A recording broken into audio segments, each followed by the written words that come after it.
So we're beginning at December the 22nd, 1904 in volume 6. And the heading is that the more the soul is empty and humble, the more the divine light fills her.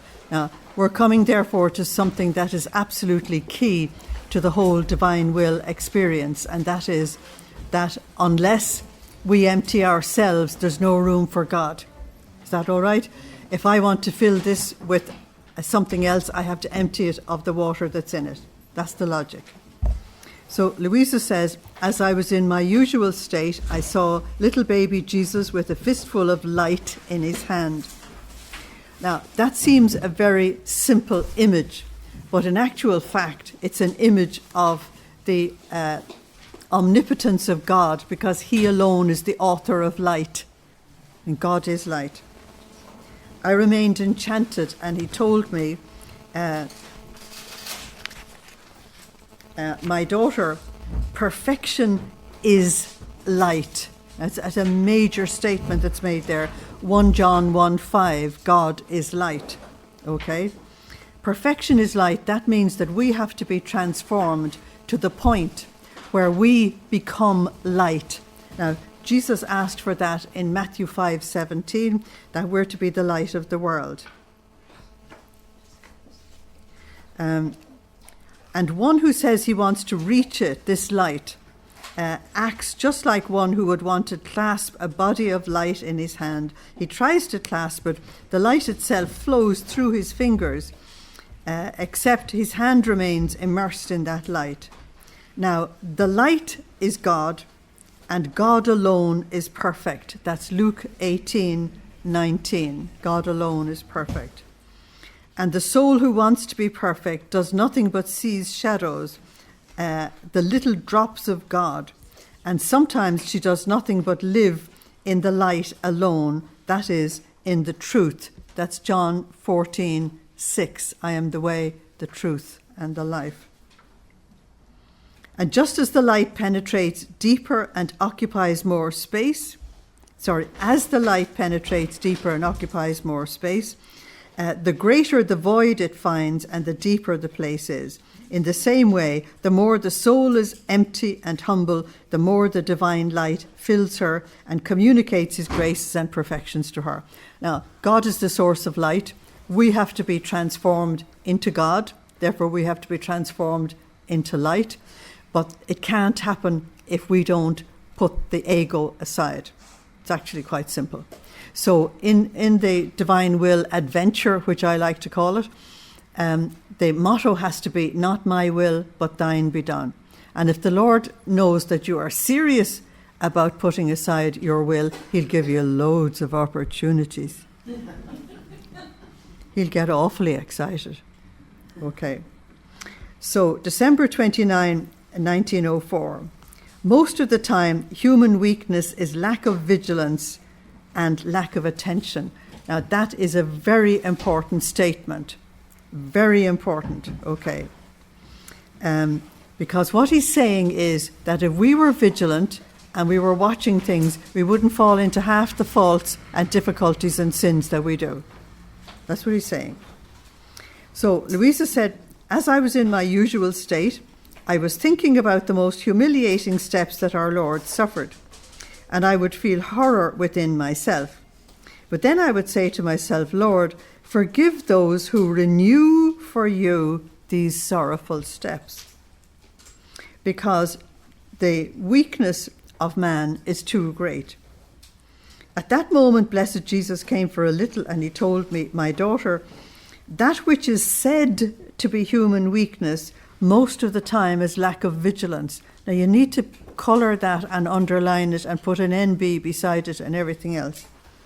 Most of what is said to be human weakness is actually a lack of vigilance and of attention from one who is the leader, that is, from parents and superiors. In other words, somebody in charge of a child can train a child to goodness. But if you don't pay attention and you're not vigilant, then the child will fall into all kinds of problems. Is that correct? But it's true of us as adults as well, that we let ourselves off the hook and just simply say that it's human weakness. The Lord says, no, you're not paying attention. You're not looking at what's going on. In fact, when a person is watched over and checked and is not given the freedom she wants, not receiving this nourishment, the weakness is destroyed by itself. Now, that was one of the purposes of men and women going into community life and dedicating themselves to a religious life, so that they would have this discipline upon themselves day and night to help them to overcome their weaknesses and become saints quickly. Okay. That was the plan, if I can put it that way. So the weakness would be destroyed by itself, while yielding to one's weakness is simply the nourishment of becoming worse. So every time we yield to that weakness, the thing gets worse. And one of the gravest mistakes we make is to say, oh, but I was always like this. And if a person says, I was always like this, what they're saying is, I've no intention of changing. And so what they've done is they've blocked themselves from going forward, and they can make life hell for people trying to live with them. Okay. So you can see that somebody living in the divine will has got to be very open to change, because you'll have to change all the time if you're to be transformed into light. Then the Lord added, my daughter, just as the soul becomes impregnated with virtue, like a dry sponge becoming soaked with water, that is, with light. That means we become soaked with light. Now, light in these writings represents the divine will. So you become soaked with the divine will. And so you become soaked with beauty and grace and love, some of the great attributes of God, who is beauty and love. In the same way, sin and weaknesses that one yields to, impregnating the soul like a sponge, becomes like mud. You're absorbing darkness instead of light. You see, the opposite of light is darkness. And if the Lord uses the term mud, now it's not only with Luisa, but also with other saints, he uses the expression mud, meaning the things of the earth that pull you back way further down than even being an ordinary Christian, because you see, we were made from mud, if I can put it that way. So you're brought back to nothing. You're brought back to destruction. And so mud represents sin accepted, worldliness accepted, and therefore you're out of the spiritual life completely. So soaked with mud, that is, with darkness and ugliness, and even with hatred against God. Now, you'll be shocked maybe at that language, but words that are used in Luisa's writings are used in the same way as in the Bible. And hatred means to repudiate, to push away. Whereas the modern use of that word means to reach out to destroy or kill. Okay, so it's a different meaning of the word. So I want to give you Luke 11, 34 to 36 for that. Luke 11, 34 to 36. So January 21, 1905, one who dishonors obedience dishonors God. Now, one of the things about Jesus is that obedience was the very center of his life. And I'm going to give you a summary of John's Gospel, okay? I'm going to give one after the other. They're all texts from John, and they're literally a summary of this Gospel, okay? And the heading you give it is that Jesus did the will of the Father. Jesus did the will of the Father, and he's our model. We've no other model. So John 4:30, 5:34, 6:38, 8:28, 8:29, 8:55, 10:29, 10:38, 12:50, and 14:31. Have you got that? Now, those texts, in those texts, Jesus says, I always do the will of my Father. I don't do my own will. I only reveal what the Father tells me to reveal. I only teach what the Father tells me to teach. The Father and I are one. Okay, and it culminates in 14:31 with these incredible words. Jesus says, I want the world to know that I love the Father, and therefore I do exactly what my Father tells me. Now that's what Luisa is being trained to live, is those words. To prove that she loves the Father by doing exactly what the Father wants. And this obedience to God and to his law has got to come into us as well. So this is January the 21st, 1905. It's only a few lines. After I exposed certain doubts to the confessor, my mind could appease itself with what he said to me. Then when blessed Jesus came, he told me, my daughter, if one reasons over obedience, by merely reasoning over it, he dishonors it. And one who dishonors obedience dishonors God. Now what he's saying is, when you start rationalizing it, now the thing that has destroyed religious life today is the simple thing that there is no obedience, even though they have taken vows. What they do is, and they'll tell you themselves, just ask them, you don't have to ask me. What they will tell you themselves is that the superior wants something done. And the person who is to do it will come and talk it all out and agree only to what they will do. That's not obedience. That's rationalizing. And that you will decide, I'll do it under my conditions, my way, and I'll only do the bits I want. That's not obedience. Obedience is completely different. It's surrender. Okay. And obedience is a very powerful thing. In fact, Jesus says that the person who is truly obedient can conquer their own self much quicker than anybody else. Because you're letting your own will go aside for the sake of somebody else's. And we actually need that experience if we're going to know how to surrender to God in the divine will.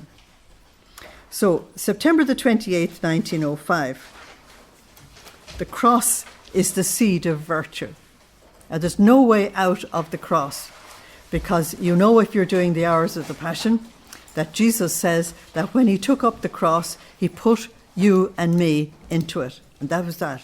Each one of us was given a place in the cross. Therefore, all of us together have got to carry that cross to Calvary. All of us together, meaning the whole church. So, Luisa said, as I was feeling in suffering more than usual, my adorable Jesus came for just a little, and he told me, my daughter, the cross is the seed of virtue. And just as one sows harvest for 10, 20, 30, or even 100, in the same way, the cross, being seed, multiplies virtues and perfections, and it embellishes them in an admirable way. Now, for the subject of the seed, go to Matthew 13:23. Matthew 13 speaks about the sower and the seed. So, the more crosses thicken around you, the more seeds of virtue are sown in your soul. Now, what he's saying there is, when a cross or a difficulty or a trial comes to you, that's your opportunity for growing in patience, growing in kindness, growing in love, growing in humility, growing in forgiveness, growing in everything. That's what he means. So the very fact that a cross has been laid upon you is the opportunity to grow in all of these things. And he says that, well, he doesn't say it here, but other people say it outside of this text. A Christian without a cross is an anachronism. Therefore, instead of afflicting yourself when a new cross comes to you, you should rejoice. Now, Luisa will tell you in the higher volumes that when you're going through a time of difficulty or trial, what you say to the Lord, and I've had an opportunity to do this since Christmas, every day, every solitary day, I adore your holy dispositions towards me. And that means you accept carte blanche what he has sent to you, regardless of the human circumstances, the whys or the wherefores, the rights or the wrongs or anything else. I adore your holy dispositions towards me. and you give him a chance to work with you. So therefore, instead of afflicting yourself when a new cross comes, you should rejoice, thinking that you are acquiring another seed with which you can enrich and even complete your crown. So that's Matthew 13, 31 to 32. So February the 8th, 1905, we're talking about the characteristics of the children of God. Love of the cross. Now notice love of the cross, not just tolerance of it. Love of the glory of God and love of the glory of the church. Now notice there's nothing selfish there at all, nothing for me. Continue in my poor state of privation and of unspeakable bitterness, Luisa said, Jesus makes himself seen in silence, and you know now that means that he's chastising. And he told her, my daughter, the characteristics of my children are love of the cross, love of the glory of God, and love of the glory of the church, to the point of laying down their lives. Beside that, I want you to put Romans 8:29. Romans 8:29, that we would be in the image of the Son. One who does not have these characteristics in vain calls them my son. One who dares to say it is a liar and a traitor who betrays God and himself, which is very strong language. Take a look at yourself and see whether you have them, he said to her. Okay. And no wonder he disappeared. Okay. That was in case she'd react. February the 10th, 1905. And this talks about what the contentments of the soul are about. Luisa said, I was in my usual state and I felt a discontentment about myself. And when blessed Jesus came, I felt myself entering into such contentment that I said, Ah, Lord, you alone are my true contentment. And he said, and I say to you, the first contentment of the soul is God alone. Now that's exactly what Teresa of Avila said, God alone sufficeth. She was 16th century, as you know. God alone sufficeth. So the first contentment is God alone. The second contentment is when the soul within herself and outside of herself looks at nothing but God. There goes your late show. The third one is when, as the soul finds herself in this divine sphere, no created object, nor creatures, nor riches can break the divine image within her mind. Now, you see, the terrible problem that we have is that we're inundated with television, internet, gadgets, radio, you name it, they're all there, saturating your mind. It's extremely difficult to come to a point where you can have the divine aspect all the time. I have to say it to you, I've been kind up to now, you have to turn off some of these gadgets. You have to turn them off. Because you can't, we've only got one mind. You can't be switched into all of these worldly channels, feeding all their worldly ideas, and switched into God at the same time. It doesn't work. Have you ever tried praying after the late show or something like that? It wouldn't work. Why? Because your mind is full of anything that's not God, even if they're talking about exorcism. Okay.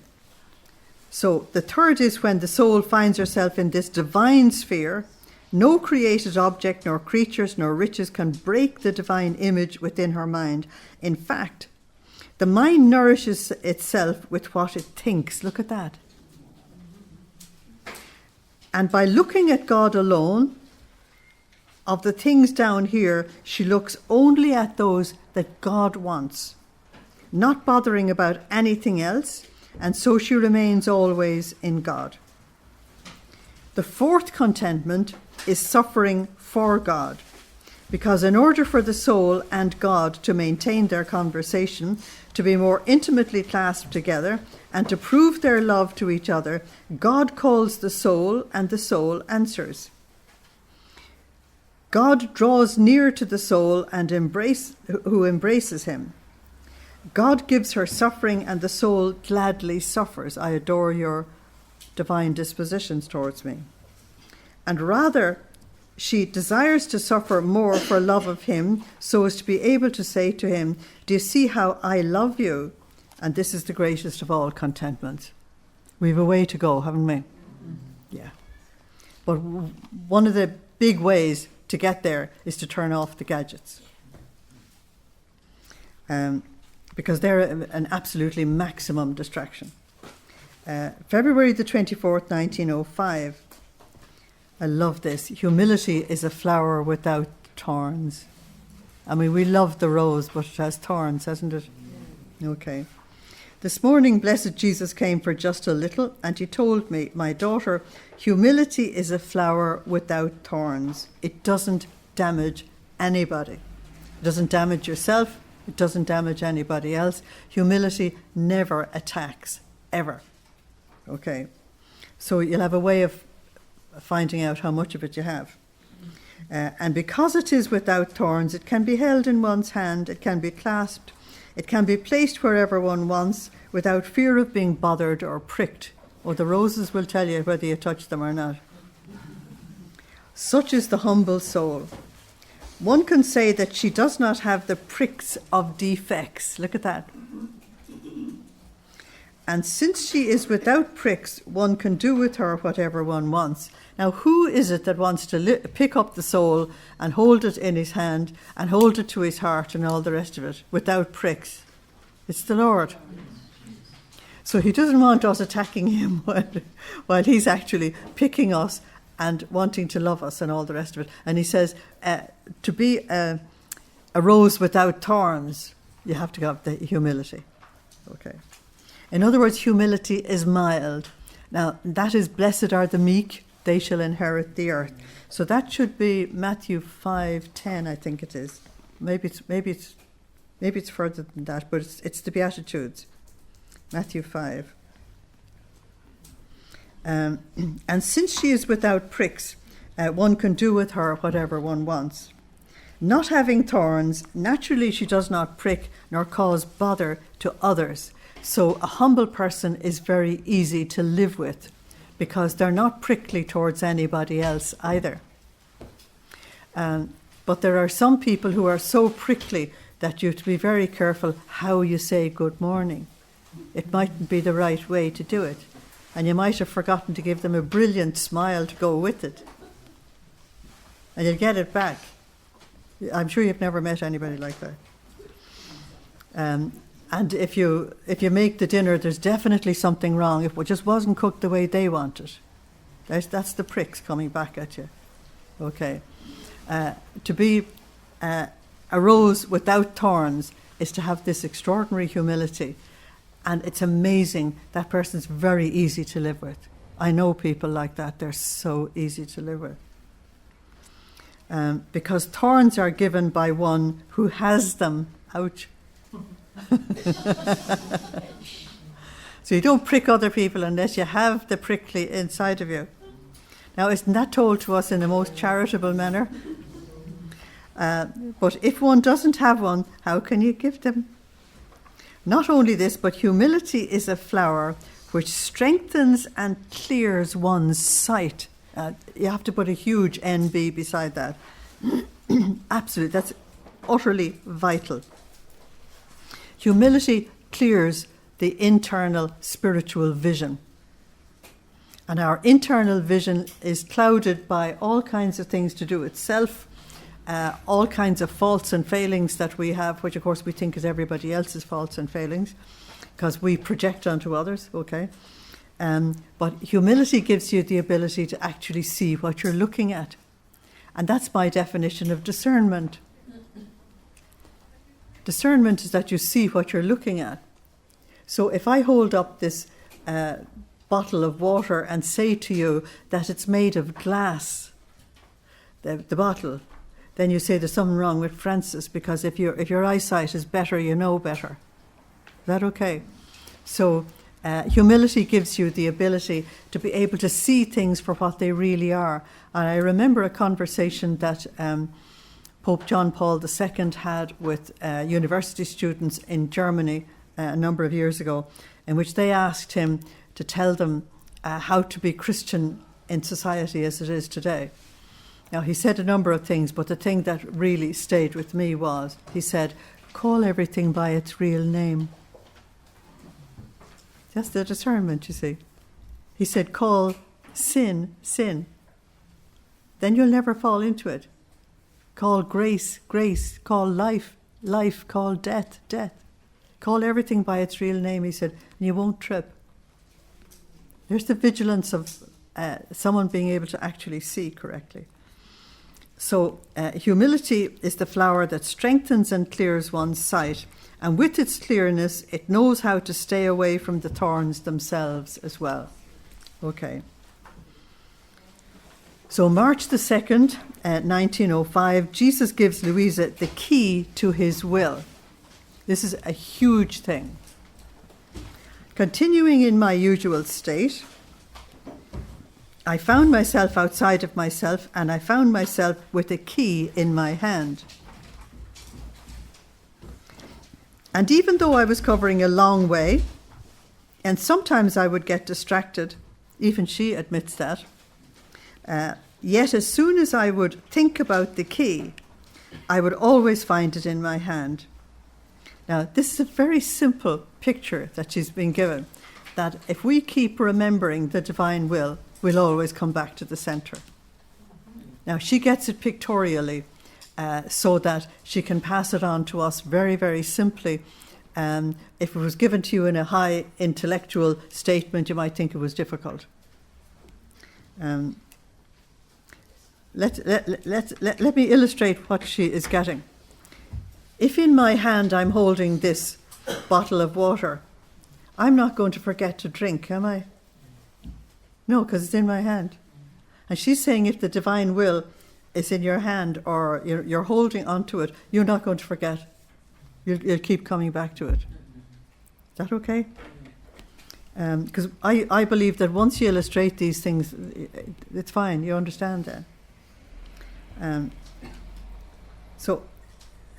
Now I could see that this key served to open a palace. That's the palace of the divine will. And inside it there was the baby Jesus sleeping. But I could see everything from afar, and I was all in haste, in a hurry to go there and open it for fear that he might wake up, that he might cry, or he would not find me near him. So I hastened more and more, and when I got there, just about to go up, I found myself inside of myself, that she's back out of the ecstasy, and I remained concerned. However, afterwards, when Blessed Jesus came, he said, "My daughter, the key that you always found in your hand is the key of my will, which I have placed in your hands, and one who has an object in his hand can do with it whatever they want." So you can do the most wonderful things with the divine will if you're holding on to it. Okay. Now notice he gives you the divine will, and then you can decide what you want to do with it. You can decide how many souls you want to save and all the rest of it. It's incredible. So March the 5th, 1905 is just a sentence. As I was suffering a little more than usual, Blessed Jesus came for a little and told me, "My daughter, the cross is the support of the weak, the strength of the strong, and the seed and the custody of virginity." In other words, the cross really protects you from harm, whatever state you're in. Okay. So March the 20th, 1905, true love and true virtue must have their origin in God. If they don't have their origin in God, they're not really much use. Okay. Continue in my usual state. Blessed Jesus came for just a little and he told me, "My daughter, the love which does not have its origin in God cannot be called true love, because on earth we call lots of things love, whether they are or whether they're not. The world outside calls something love, and if you pull back the label, you read L-U-S-T. But they call it love. Am I right or wrong? How do you know it's lust? By their fruits you will know them. It's as simple as that. If it was love, our society would be an incredible society. Half the nation wouldn't be in hospital. Okay? We would have families that were not breaking apart. We would have schools that would be operating correctly. We'd have hospitals that are operating correctly. We'd have a society that was totally strong, because the strength of a people is the moral strength of the nation. Sorry, the strength of a nation is the moral strength of its people. That's something that's been known forever. And so if what they're calling love out there was actually correct, you'd have all of these results. But if the place is disintegrating, then you know it's not love. It's something else. That's what he means by its origin is not in God. So you're talking about false love there. Okay. The love which does not have its origin in God cannot be called true love. And the virtues themselves, which do not have their origin in God, are falsified virtues. That means people are leaning on their own human nature to be good. And if you're leaning on human nature without grace, you're not going very far. Look at a movement that has been happening in Ireland over the past 20 years. We won't go back any further than that. And that is a movement away from God, away from grace. And what do you have? Daily murders. It's a sure sign. Human beings are not able to be good without grace, without God. You just can't do it. Look at Genesis chapter 3. They broke the relationship with God. Genesis chapter 4, first murder. That's how it is. And the murder simply means that, and you see this almost daily in Ireland, the murder simply means that when two people have a difficulty with each other, all the feelings get out of control. The person did not intend to kill that one. We're hearing this in the courts every day, aren't we?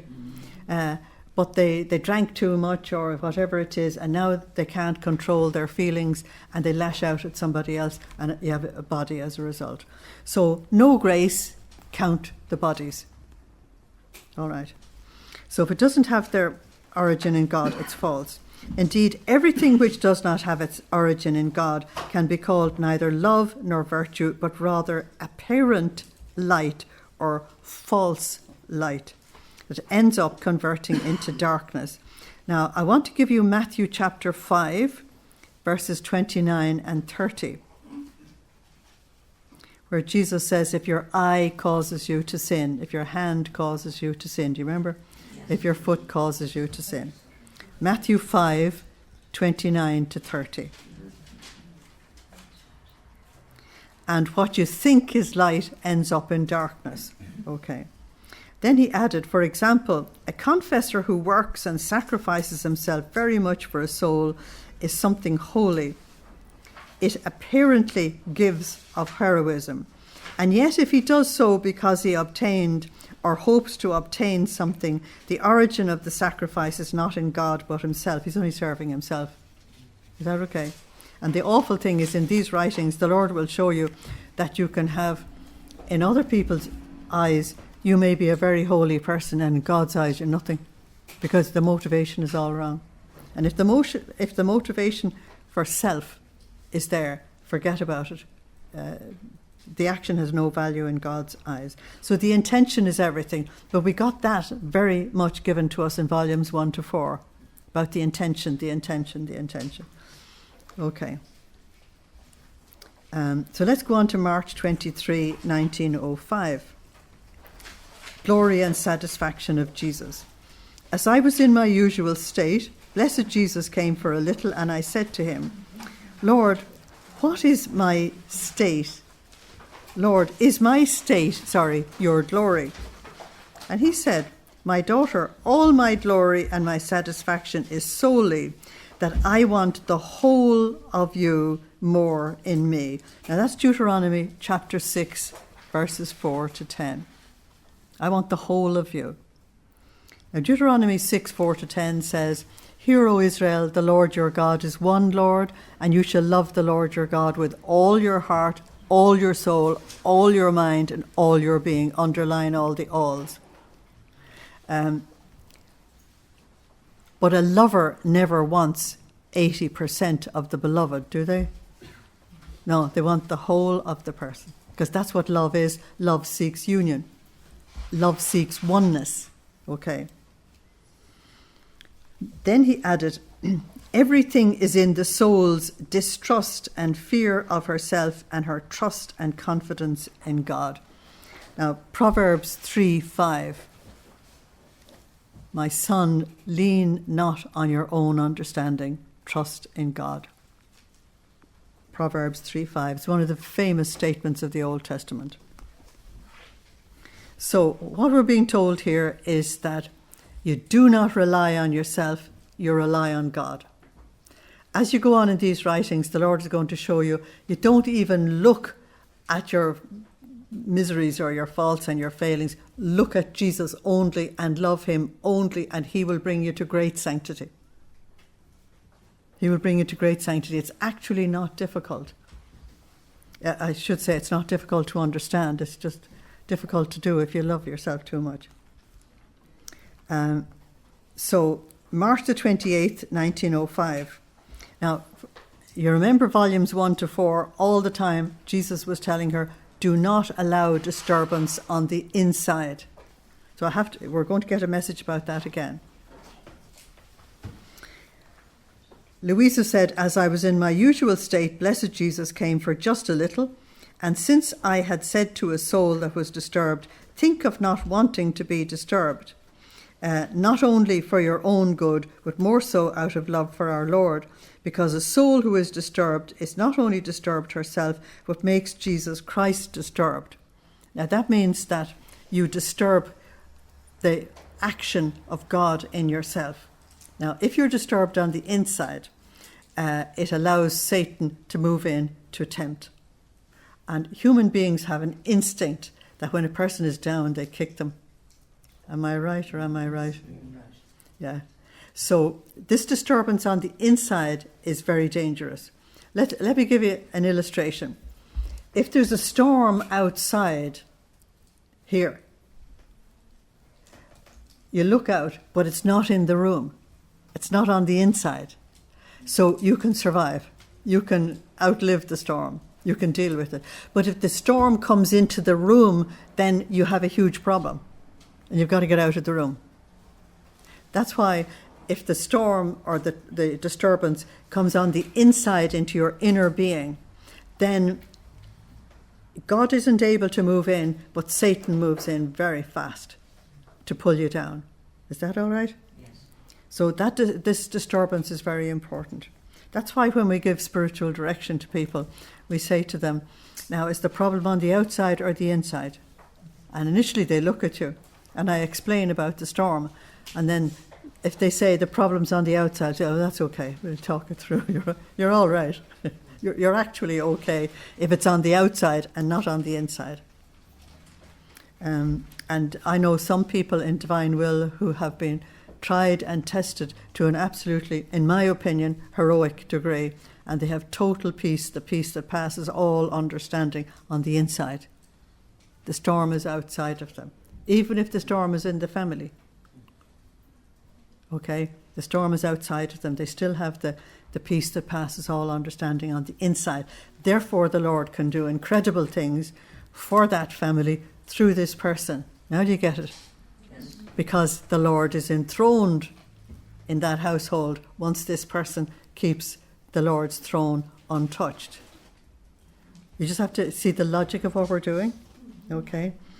So, later I said to myself, what nonsense, Luisa said. Jesus can never be disturbed.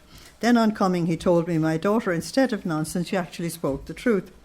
In fact, in each soul, I form a divine life. He bilocates himself in us, is the way we're told about it in the higher volumes. And if the soul is disturbed, this divine life that I keep forming also remains disturbed. Not only this, but it never comes to being properly completed. Okay, so for that I want to give you, first of all, Ephesians 2:10. We're God's work of art, and he keeps trying to perfect us. Ephesians 2:10. And the other one I want to give you is Philippians 1:6. That the Lord will complete a work in us if we allow him to do it. But he says very clearly in volumes 1 to 4 that he can only work in peace because he's a God of peace. And so if there's disturbance on the inside, it does block it. Luisa said, then I continued my usual interior work on the Passion. And as I reached the point of the encounter of Jesus and Mary on the way of the cross, he made himself seen again and told me, my daughter, the soul also I encounter continuously. And if the encounter I make with the soul, I find her in the act of exercising virtues and united with me, she repays me for the sorrow I suffered when I encountered my mother, so sorrowful because of me. So he's saying that he meets you and I at every single second of your life. Make sure you place the intention at some point that you want to meet him with adoration, praise, honor, glory, and so on. That you actually tell him, I want to meet you every time with this approach coming from me, because placing the intention is extremely important. So April the 11th, 1905. How perseverance is the seal of eternal life. Now, perseverance is extremely important. You probably know that Mount Everest is littered with gear left behind by people who thought they were going to have the time of their lives and they were going to conquer a mountain. And there are 3 stages on the way up. Okay. And actually, it's a most wonderful parable because there are 3 stages in the spiritual life. Okay. And at stage 1, most of the ones who were really properly prepared managed to get past stage 1, but some people didn't and went back from stage 1, but they actually went back with all their equipment because they weren't too high. Stage 2, vast majority turned back, but they couldn't carry the equipment because the air wasn't strong enough. And so the place is littered with human equipment. Stage 3 has more junk than anywhere else, where people were so close to the goal and they just couldn't make it. Now, St. John of the Cross doesn't talk about Mount Everest, the poor guy, and probably didn't know about it either. He was in the 16th century. But he said that the greatest tragedy in the spiritual life is that crowds begin, very few finish. And the real tragedy is how many stop about 4 yards from the goal. In other words, you stop just before you win. Yeah, that's the tragedy of us. We can say, look, I'm tired, I've had enough, blah, blah, blah. And so perseverance is extremely important. And Jesus speaks about it quite a lot in volumes 1 to 4, and he comes back again on it here. Luisa says, being very afflicted because of the privation of my adorable Jesus, I was saying to myself, how cruel he has become with me. I myself cannot understand how his good heart can reach the point of doing this. Now, this is volume 6. She does know that the privation is because he's chastising and all the rest of it. But, you know, we're not very logical in our emotions, are we? Your head can say da-da-da-da and all the rest of it, but your emotions are completely different. We are very like small children spiritually. And a small child who's told that the mother has gone down to the shop to get milk for the child will be at the window thinking she's gone forever. She's only gone 5 minutes. The shop's only down the road. But the child cannot tolerate the absence of the mother. Does that make sense? So the child gets into a crisis. If the mother stops to talk to a neighbour, she has a real crisis when she comes home. But you know that if you left your little doggy for a day or two as well, the doggy will get into a crisis as well, giving you the same reaction. Okay. Now, spiritually, we're like that. And so while logically Luisa knows that he's chastising, that's not where she's at. And as far as she's concerned, he's abandoned me. Okay. And, you know, if she read her own writings, she'd be amazed at how often she says it. Do you know what I mean? But spiritually, it's like as if we live the whole of our lives in one day, just as children do. And therefore, if you feel you're not able to contact the Lord today, you think it's all over and done with. I mean, I've had over the years, I've had many people come and tell me it's all over. It was only a bubble. It was fantastic while it was going on, but it's all over. I said, what's all over? I always remember one particular person. She was in a real tizzy about it. And she'd had a wonderful charismatic experience and everything was grand for years, and now it was all dried up, you see. And I said, you sound like someone telling a counsellor that the honeymoon's over and you've got to get down with ordinary everyday life. And the washing is waiting for you, and the floor has to be cleaned, and the children have to be taken care of, and everything. And the wonderful emotional high that you had and can't have every day, because that's not real life. She looked at me and I said, are you going to smile? Come on, do yourself the favour of smiling. You're having reality therapy. This is Monday morning, it's not Sunday. Okay. We're like that spiritually. That's the only reason why I'm saying it. That we think that, it'll never come back. And you'll hear Luisa saying that all the time. It's fascinating. Okay. But beside it, because she's really suffering, I want to put Psalm 22, verses 1 to 4. My God, why have you forsaken me? Do you remember it? So while I was saying this and other nonsense, all of a sudden he came and he said, indeed, that of the soul which pleases me the most is perseverance. Okay? Because perseverance is the seal of eternal life and the development of divine life. Perseverance, okay. Now I want to give you Hebrews 12, verses 1 to 4. And I want to give you Luke 18. It would be verses 1 to 10 for the widow and the unjust judge. You remember she persevered until she got it? You have another lady, and I don't know whether she's in Luke 18 or not as well, the Syrophoenician woman who wouldn't let Jesus off the hook, and Jesus seemed to insult her and everything. And she said, it's all right, you can say what you like. I still want you to heal my daughter. It's okay. I think she's fantastic. She's absolutely fantastic. She wouldn't take any rebukes. Sorry? Matthew? Oh, it would be in Luke as well. Syrophoenician woman. So these are people who persevered. And you also have teaching in Luke 11, the teaching on prayer, in which you're told to persevere. And do you remember the man arriving in the middle of the night? And he's told to go away because the children are getting disturbed. But he perseveres and he gets the bread to keep the kids asleep. So that was the motivation given to him. He says, right, you can keep them asleep if you give me the bread. So the perseverance is terribly important. And as we go on in these volumes, you'll find a number of examples, just in the volumes following this, where Luisa intercedes with Jesus and she will not let him off the hook. She says, okay, and then she goes on. And if he gives her what in any way could be thought of as a rebuke, she still goes on. And she perseveres and she perseveres and she gets what she asks for. So perseverance is extremely important.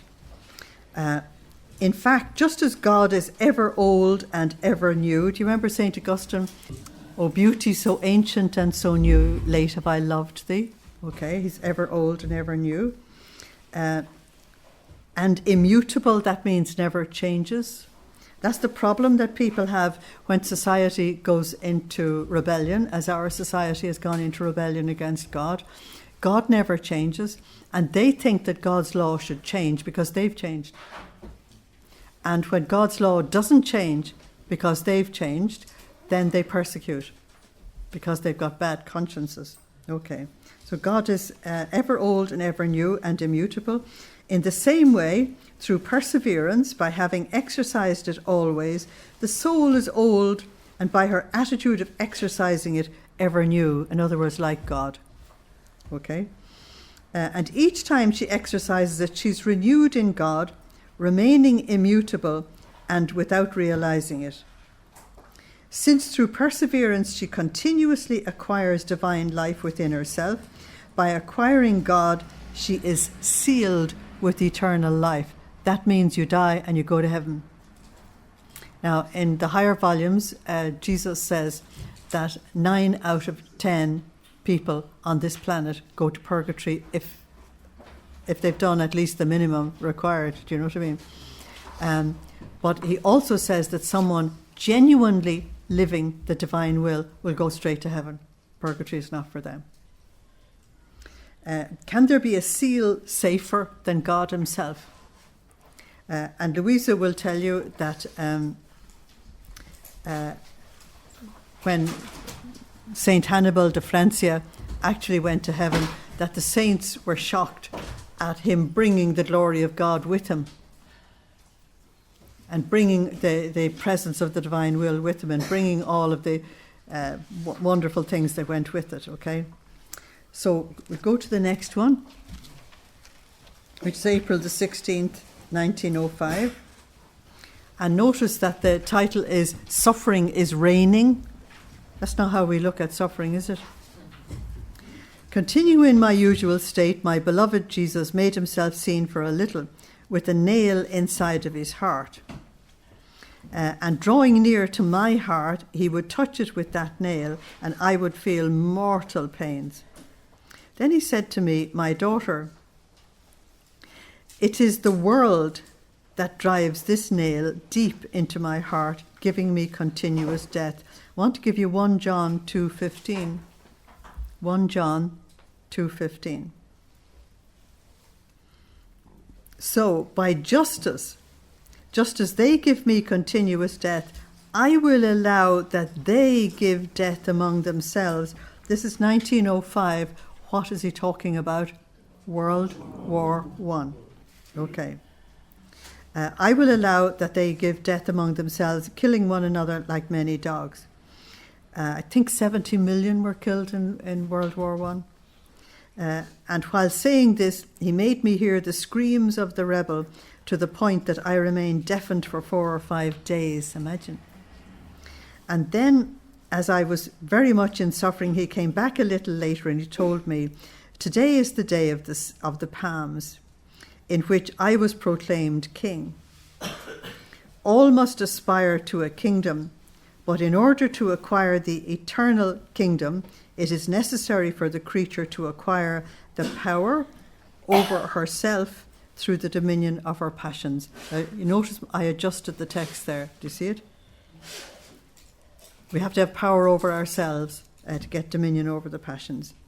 The only means is suffering, because suffering is reigning. That is, through patience, man puts himself in his place, becoming king of himself and of his eternal kingdom. This is ruling over yourself, okay? And the Lord says that if we don't rule over ourselves, we've no right to rule over anybody else. We don't even know what ruling is, do we? We don't even know what authority is. And in these writings and in the writings of the other saints, Jesus says that to have dominion over yourself is to be a king or an emperor on the earth. And there are people with big high jobs in government and all the rest of it, and if they're not ruling over themselves, then he says they're worse than slaves. Okay. We'll do one more and then we'll take a break. April the 20th, 1905. In these times, humanity is like a bone out of place. A bone out of place doesn't feel good, does it? As I was in my usual state, Luisa said, Blessed Jesus came for just a little, almost in the act of chastising the people, and he said, My daughter, creatures lacerate my flesh, they trample upon my body continuously, and I will permit that their flesh be lacerated and their blood dispersed. Because you know in these writings you're told that sin rises up from the earth. God has a post office up there and he says, return to sender. So sin rises up and comes back to the earth as chastisement. In other words, we create the chastisement because nothing or unholy or unworthy can enter the presence of God. It's that simple. So sin cannot penetrate into the heavens. It's not allowed. And so it comes back to the earth. And if there's too much sin, the earth rebels against us. So you have water rebelling against us in tsunamis. You have the earth rebelling against us in volcanoes and earthquakes. You have the air rebelling against us in hurricanes and so on. But it's created by us. And we shouldn't be giving out about climate change. We should be looking for change inside of ourselves. So in these times, humanity is like a bone out of place, out of its centre. And in order to put it in its place again and to make it re-enter into its centre, it is necessary that it be undone. Now, if I give you that in modern language, a surgeon will say to you, I can put you back again, but I have to take you apart first. I have to do this major thing inside of you. There will be life afterwards. It's going to be very uncomfortable. It'll take a long time to recover and blah, blah, blah. But if we don't do it, you get worse and worse, and it's death. Then calming himself a little, he added, my daughter, the soul can know whether she has dominated her passions. If touched by temptations or by people, very often it's people, isn't it? She does not take it into consideration. In other words, you're not prickly, and everything that people say or do to you is not a crisis. For example, she's tempted to impurity.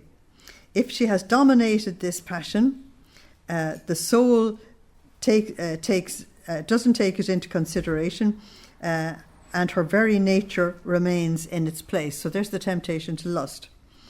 If, on the other hand, she hasn't taken control, the soul becomes annoyed and she afflicts herself. You get upset because you're going to struggle. And she feels a rotten stream flow within her body. Or one person mortifies or insults someone else. And this one has dominated the passion of pride. She remains at peace, and therefore it's not a problem. But of course, if pride hasn't been put in its place, there's a huge problem, isn't there?